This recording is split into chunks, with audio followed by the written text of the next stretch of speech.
The first time Aaliyah saw the white snake, it was coiled beneath the guava tree like a ribbon of moonlight left behind after dawn. She froze with a basket of laundry on her hip, the sun warm on her shoulders, the house quiet except for the sound of her stepmother grinding spices in the kitchen. The snake did not lift its head or hiss. It lay still, its skin pale as milk, eyes half-lidded, as if listening to the earth. Aaliyah was used to being quiet. Since her father's death, she had learned how to pass through rooms without disturbing the air, how to do her chores with steady hands, how to accept her place in the corners of the house. Her stepmother, Salma, was not cruel in loud ways. There were no blows, no shouted insults. There was only a thinness of patience, a way of looking through Aaliyah as if she were furniture, necessary but unloved. She lowered the basket slowly and backed away, heart thudding. Snakes were not welcome guests in the village, white or otherwise. She thought of calling out, but something held her back. The snake's stillness felt different from danger. It felt tired. Later that afternoon, she returned to the tree with a bowl of water. She did not know why. Kindness, she would have said later, often begins before you have the words for it. She placed the bowl at a careful distance and sat cross-legged on the dirt, watching. The snake stirred, its body shifting with a soft whisper. It lifted its head just enough to drink, tongue flicking, eyes meeting hers for a moment that felt longer than it was. From that day on, Aaliyah visited the guava tree. She brought water when the heat grew heavy, and once, when she found the snake tangled in a torn fishing net, she cut it free with her sewing scissors, hands trembling, breath held tight in her chest. The snake did not strike. It watched her with an attention that made her feel seen in a way she had not felt since her father used to sit with her on the veranda at night, telling stories about the stars. Salma noticed the missing water, the frayed scissors. "Where are you wandering off to?" she asked one evening, her voice sharp with suspicion. "Just the yard," Aaliyah said, eyes lowered. She did not mention the snake. Some things felt safer when kept close to the heart. The village began to change in small, uneasy ways. Chickens went missing. Footprints appeared near the well. People whispered of misfortune, of omens. One night, a neighbor's child fell ill with a fever that would not break. The elders spoke of curses and bad luck. Someone mentioned a white snake, and fear sharpened into certainty. "We must kill it," said a man with a scar across his cheek. "White snakes bring disaster." Aaliyah's stomach clenched. That night, she did not sleep. She slipped from her bed and went to the guava tree, the moon painting everything silver. The snake lay coiled as usual, but when Aaliyah whispered, it lifted its head, alert. "They're afraid of you," she said softly. "They'll come." The snake moved then, a slow uncoiling, its body gliding closer.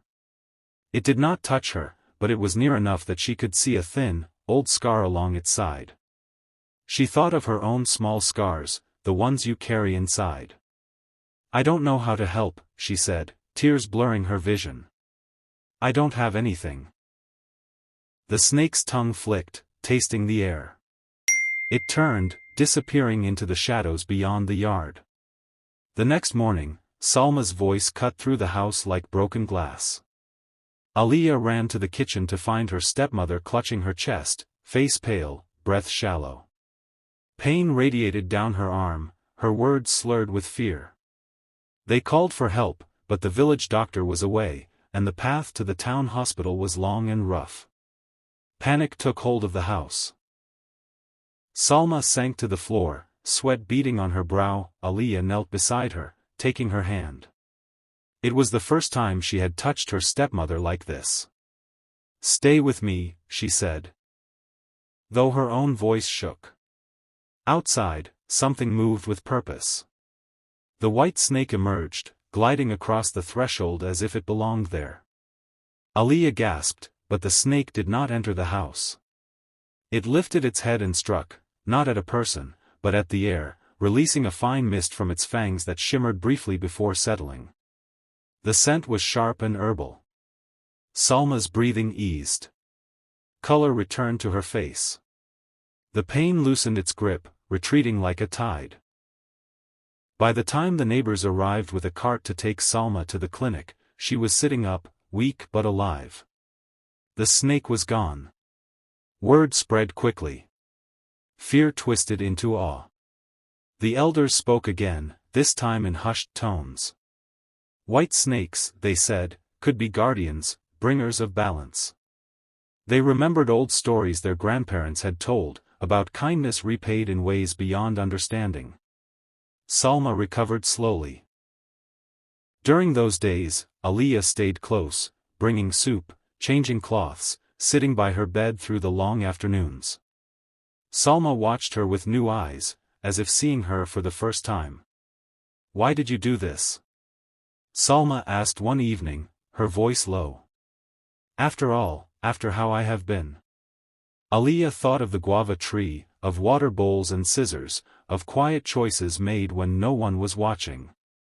"Because you needed help," she said simply.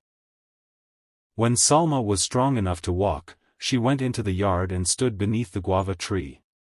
"Thank you," she said aloud, unsure who or what she was thanking. The white snake returned only once more. It appeared at dawn, coiled briefly in the light, its skin luminous. Aliyah watched from the doorway, a smile trembling on her lips. The snake lifted its head, eyes meeting hers, and then it slid away toward the fields, leaving behind nothing but the memory of its presence. Life did not become perfect. Kindness rarely does that. But it softened the edges. Salma's words grew warmer, her silences less sharp. She taught Aliyah how to knead bread, how to tell when the rain was coming by the smell of the air. Aliyah laughed more, her voice filling the house in ways it never had before. Sometimes, when the sun dipped low and the guava leaves whispered, Aliyah thought she saw a flash of white in the distance. She liked to believe the snake was still out there, carrying kindness forward, weaving it into the world in quiet, unseen ways. And when people asked her about the white snake, Aliyah would smile and say nothing at all, knowing that some stories are not meant to be owned, only lived.